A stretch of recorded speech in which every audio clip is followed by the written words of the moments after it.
আজকে আমাদের আফসোস 53 বছর হয়ে গেল বাংলাদেশ স্বাধীন হয়েছে। আলেম ওলামা পীর মাশায়েখ ইসলামপন্থীদের পবিত্র রক্তে পা রেখে ওনারা ক্ষমতায় যায়, আর ক্ষমতায় যে কোরআন সুন্নাহর পক্ষে তো আইন করার প্রশ্নই আসে না, বরং কোরআন সুন্নাহর বিপক্ষে আইন করে যা আল্লাহ তার রাসূলের আইনকে চ্যালেঞ্জ করে। আমরা আমাদের কলিজায় রক্তের ক্ষরণ হচ্ছে এই বিতর্কিত নারী সংস্কার কমিশন হয়েছে। এটার বিপক্ষে সর্বপ্রথম আওয়াজ তুলেছে আপনাদের এ ভাই, দেখেছেন আপনারা। এই বিতর্কিত আইন যদি পাশ হয়, সংস্কারের আর জায়গা পায় না। সংস্কার করতে হবে আইন মন্ত্রণালয়কে, আইনের শাসন দেশে নাই। সংস্কার করতে হবে আপনার কনস্টিটিউশন, সংবিধানকে সংস্কার করতে হবে। এইরকম সংবিধানের সংস্কার করতে হবে 2 পাস 4 পাস কেউ এমপি হইতে পারবে না। বাংলাদেশের ইতিহাসে দেখা যায় অনেক বিড়ি ব্যবসায়ী, ইয়াবা ব্যবসায়ী পার্লামেন্ট মেম্বার হয়েছে। সংস্কার করতে হবে অন্তত গ্রাজুয়েট পাস করা ছাড়া কেউ সংসদ সদস্য নির্বাচিত হতে পারবে না। এগুলো সংস্কার। সংস্কার করতে হবে কোন নারী বাংলাদেশে প্রেসিডেন্ট বা প্রধানমন্ত্রী হতে পারবে না। সংস্কার করা যায় এক ব্যক্তি 2 মেয়াদের বেশি প্রধানমন্ত্রী থাকতে পারবে না। এগুলো সংস্কার নাই। সংস্কার করতে আসছে আল্লাহর আইনের বিপক্ষে বিতর্কিত নারী সংস্কার কমিশন। এত সংস্কার থাকতে মহিলাদের সংস্কার আগে আসলো কেন? দায়িত্ব দিছে নারীদের সংস্কার কমিশনে 10 জন মহিলাকে দায়িত্ব দিছে, তবে দেখে মনে হয় না এরা পুরুষ না মহিলা। বুঝার কোনো উপায় নাই। আপনারা দেখেছেন তাদের সুরতগুলো, উপায় আছে? বুঝার কোনো উপায় নাই। না, এগুলো ট্রান্সজেন্ডার, আল্লাহ তাআলাই ভালো জানেন। 318 পৃষ্ঠার প্রতিবেদন দিছে সংস্কারের জন্য। প্রথম যে জিনিসটা মোটেও মানা যায় না তা হচ্ছে সকল ক্ষেত্রে নারী পুরুষের অভিন্ন আইন। পুরুষ তালাক দিবে, নারীও তালাক দিতে পারবে। তারপরে আইন তারা সুপারিশ করেছে তালাক দেওয়ার পর মোহর দিলে হবে না, জরিমানাও দিতে হবে পুরুষকে। তো মহিলা যদি পুরুষকে তালাক দেয় জরিমানা কে দিবে? এরপরে বলতেছে ম্যারিটাল রেপ, কত জঘন্য বিষয়। অর্থাৎ বিবাহিত পুরুষ আর মহিলা, পুরুষ যদি মহিলার সাথে জোর করে ফিজিক্যাল রিলেশন করে এটাকেও ধর্ষণ বলতে হবে। তাহলে কোন পুরুষ আর মহিলার কাছে জায়গা পায়? ম্যারিটাল রেপ যেটাকে বলছে বৈবাহিক ধর্ষণ, বিয়ের পর কি ধর্ষণ হয়? এই হারামজাদি হিজড়াগুলো, বেশ্যাগুলো বাংলাদেশের ঘরে ঘরে আগুন ধরাবার চেষ্টা করছে। একদিকে মানবিক করিডোর দিয়ে বাংলাদেশকে যুদ্ধের দিকে ঠেলে দেওয়া হচ্ছে, আরেকদিকে বিতর্কিত নারী সংস্কার কমিশনের মাধ্যমে কোরআন সুন্নাহ বিরোধী আইন করে বাংলাদেশের ঘরে ঘরে সংসারগুলোতে আগুন ধরাবার ব্যবস্থা করা হচ্ছে। মানব না, মেনে নিব না। কোরআন সুন্নাহ বিরোধী আইন ঠেকাতে হলে আরেকটা বিপ্লবের ডাক বাংলাদেশের মুসলমানদের। আচ্ছা বলেন, যদি মেনে নেওয়া হয় তর্কের খাতিরে যে পুরুষ বিয়ের পর জোর করে স্ত্রীকে যদি ফিজিক্যাল রিলেশন করে ওইটা ধর্ষণ হবে, তো প্রমাণ দিবে কি দিয়া? মহিলা তো খুশি মনে আসতে পারে, পুরুষকে ঠেকাইতে বলতে পারে আমারে জোর করে। চিন্তা করেন আইনের নামে কি বেআইনি কাজগুলো হচ্ছে। এইটার নাম দিয়েছে সংস্কার। আর আমার দেশে সমন্বয় কিছু আছে ছাত্র, এদের খতনা হয়েছে কয়েক বছর আগে। রাজনীতির র বুঝে না। আন্দোলন এক জিনিস, রাজনীতি আরেক জিনিস। 6 মাস আগে আমি বলছি একটা সিটও পাবে না। এখন বলি কোন একটা কেন্দ্রে জামানত টিকবে না, টিকবে না। এদেরকে বুদ্ধি দিছিলাম যে তোমরা ইসলামপন্থী রাজনীতিবিদদের সাথে এক হও, কি করো, একটা অ্যালায়েন্স করো, তাহলে 2-4টা সিট পাওয়ার সম্ভাবনা ছিল। বুদ্ধি নেয় নাই। সমন্বয় শীর্ষ সবগুলোই গেছে আমার কাছে, কোনো বুদ্ধি নেয় না। আমি চূড়ান্ত পর্যায়ে বলেছি তোমাদের পিঠের চামড়া থাকবে না, দেখে নিবা। এখন কিন্তু সেই দিকে যাচ্ছে। নারী সংস্কার কমিশন প্রতিবেদন করছে সরকারকে, পতিতাদেরকে আইনি বৈধতা দিতে হবে। মানে পুরা বাংলাদেশকে বেশ্যাখানা বানাবার একটা ব্যবস্থা। ইসলামপন্থী মুসলমান যখন টুটি চেপে ধরছে, তো নারী সংস্কার কমিশনের বুড়ি যেটা আছে, বুড়িটা বলতেছে এটা তো মুসলিম পার্সোনাল লর সাথে একটা সিভিল ল থাকবে, অর্থাৎ যারা ইসলামী আইন মানবে না, কাফের মুশরিক বেঈমান নাস্তিক, তারা এই ল মানবে। তা আপনারা বলেন ভাই, একই দেশে কি দুই আইন চলে? এখন বাবা মারা গেছে, এক ছেলে এক মেয়ে, ইসলামী আইন বলে মেয়ে যা পাবে তার ডবল পাবে কে? ছেলে। এখন ছেলেটা বলল আমি ইসলামী আইনে সমাধান চাই, আর মেয়েটা বলল আমি সিভিল লতে সমাধান চাই, সমাধান করবে কে? সুস্পষ্টভাবে মনে রাখবেন, নারী আর পুরুষ সকল ক্ষেত্রে সমান হতে, এটা অযৌক্তিক দাবি, অবৈজ্ঞানিক দাবি। আপনারা ডক্টর জাফরুল্লাহর সাথে আমার একটা ডিবেট দেখছিলেন, আমি সেখানে ডিবেটে নারী আর পুরুষের মধ্যে ফিজিক্যাল, সাইকোলজিক্যাল এবং বায়োলজিক্যাল সৃষ্টিগত 25টা পার্থক্য দেখাইছি। কতটা? আল্লাহ সৃষ্টি করার সময় পার্থক্য রাখছেন, তো সকল ক্ষেত্রে মুসাওয়া, সমতা কিভাবে আমরা করব? বরং আমরা বলি নারী পুরুষের সমান অধিকার না, নারী পুরুষের প্রাপ্য অধিকার চাই। কিছু ক্ষেত্রে নারী বেশি অধিকার, কিছু ক্ষেত্রে পুরুষ। সুবহানাল্লাহ বলবেন। আপনি খেয়াল করে দেখুন, একজন পুরুষকে 365 দিনের প্রত্যেক দিন প্রতিদিন 5 ওয়াক্ত নামাজ পড়তে হয়, আর একজন প্রাপ্তবয়স্কা মহিলা প্রতি মাসে তার 3 দিন, 6 দিন বা 7 দিন নামাজ বাদ যায়। পুরুষটার সব দিনের নামাজ পড়ে যে জান্নাতে যাবে, মহিলাটা যত নামাজ তার বাদ গেল প্রাকৃতিক কারণে, সেটার কাজা নাই, আল্লাহ তারে ওই জান্নাতটাই দিবেন। অধিকার বেশি না? দৈহিকভাবে আল্লাহ পার্থক্য রেখেছেন। বিজ্ঞান দেখেছে একজন প্রাপ্তবয়স্ক পুরুষের মাথায় মগজের পরিমাণ 60 ড্রাম। এটা পানির ড্রাম না, আউন্সের হিসাব, 4 ড্রামে 1 তোলা। তো প্রাপ্তবয়স্ক একজন পুরুষের মাথায় মগজ কতটুকু? 60 ড্রাম।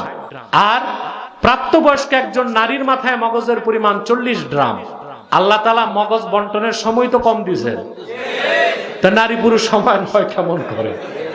এটা তো শুধু অনৈতিক দাবি না, অবৈজ্ঞানিক দাবি, অযৌক্তিক দাবি।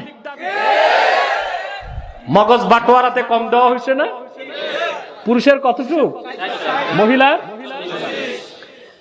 আল্লাহর আখিরি নবী, নবীগণের মাথার তাজ মুহাম্মদ মুস্তাফা সাল্লাল্লাহু আলাইহি ওয়াসাল্লাম ১৫০০ বছর আগে বলেছেন নারীদের ব্যাপারে, নাকিসুল আকলি ওয়াদ্দিন, দিনের ক্ষেত্র অপরিপূর্ণ, আকলের ক্ষেত্র অপরিপূর্ণ।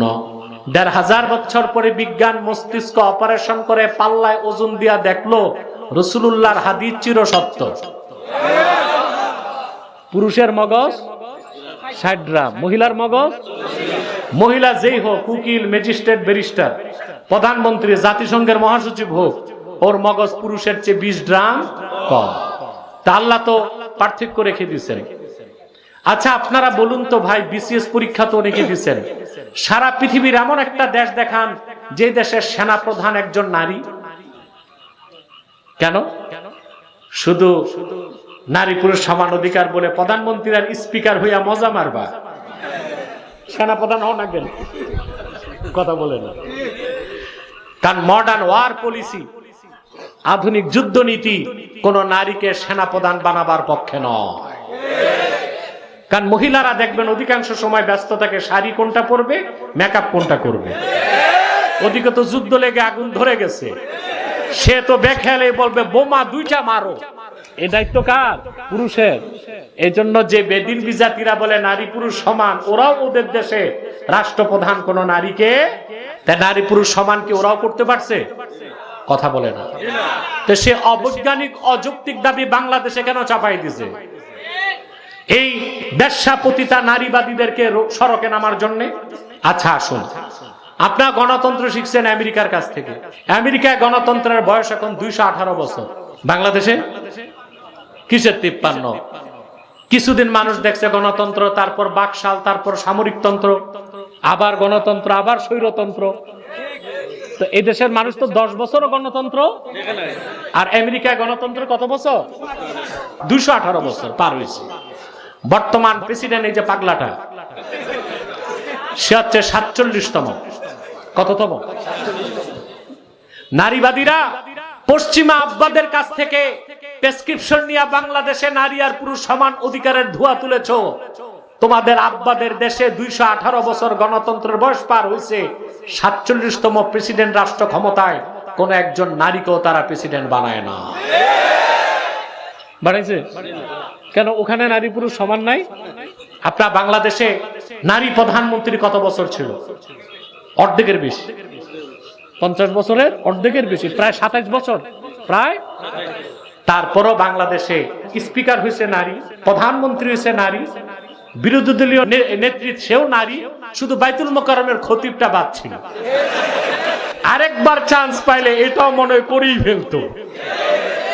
আর হালুয়া রুটি খোর কিছু দরবারি মৌলবি আছে, জায়েজ ফতুয়াও দিয়ে দিত। আছে না বাংলাদেশে? হালুয়া রুটির মৌলবি আছে না? এখন এরা গর্তে পালাইছে। কোথায় পালাইছে?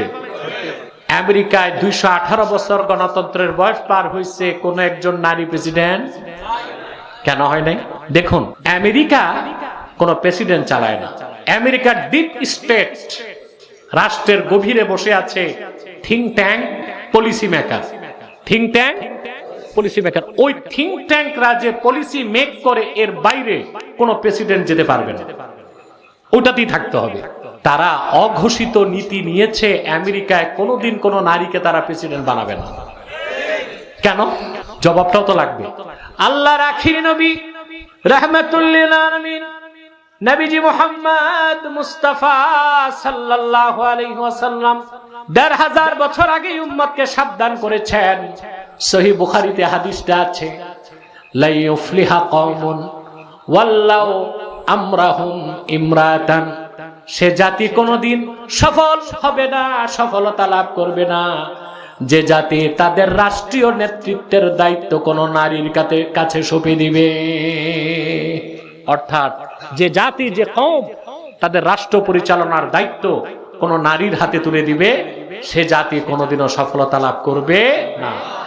আমেরিকা রাজনীতির ক্ষেত্রে বিশ্ব মানবতার মুক্তির সনদ যিনি নিয়ে আসলেন, রাহমাতুল লিল আলামিন মুহাম্মদ মুস্তাফা সাল্লাল্লাহু আলাইহি সাল্লামের সে আদর্শ থেকে এই শিক্ষাটা নিয়েই মার্কিন যুক্তরাষ্ট্রে তারা তাদের নীতি প্রণয়ন করেছে যে যুক্তরাষ্ট্রে কোন নারীকে তারা প্রেসিডেন্ট হতে দিবে না।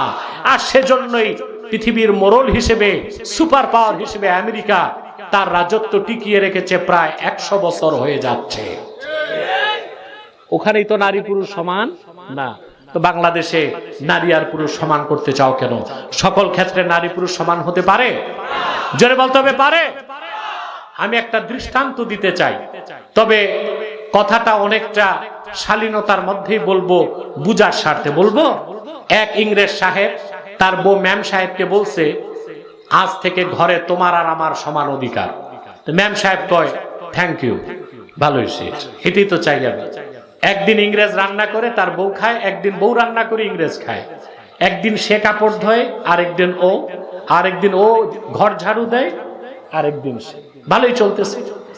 একদিন ইংরেজ সাহেব অসুস্থ হয়ে গেছে। যেমন ইংরেজ, ম্যামটাও তো ওই রকম অসুস্থ। ইংরেজ বলতেছে, আমি একটু পেশাব করবো। কইছে চলো, বলে যে না, আমার শরীরটা খুব দুর্বল, তুমি আমার কাঁধে উঠায় নাও। ম্যাম সাহেব ইংরেজকে কাঁধে উঠাইছে, বাইরে যেয়ে বললো ছাড়ো। তো পুরুষ মানুষ ছাড়ছে, সমস্যা তো কিছু হয় নাই, কারণ ফিজিক্যালি ওই রকমই বানায় দেওয়া হয়েছে। কিছুদিন পর ম্যাম সাহেব অসুস্থ হয়েছে, বলতেছে অধিকার তো সমান সমান, এখন আমাকে তুমি কাঁধে উঠায় পেশাব করো। ম্যাম সাহেব কি ইংরেজ উঠায়, গর্দব ইংরেজ আর বুঝে নেয়, বাইরে যেয়ে বলে ছাড়ো। ছাড়ছে তো গোসল হয়ে গেছে ইংরেজ। পার্থক্যটা ফিজিক্যাল না? কথা বলেন। নারী আর পুরুষ সমান হতে পারে? সম্ভব? সম্পূর্ণ যৌক্তিক বৈজ্ঞানিক একটা দাবিকে সামনে রেখে কোরআন ও সুন্নাহর বিরুদ্ধে আইন করা হচ্ছে, তা মেনে নেওয়া হবে না। কোরআন ও সুন্নাহর আইন অস্বীকারী মুসলমান হতে পারে না। সেজন্য মুসলমান বলি,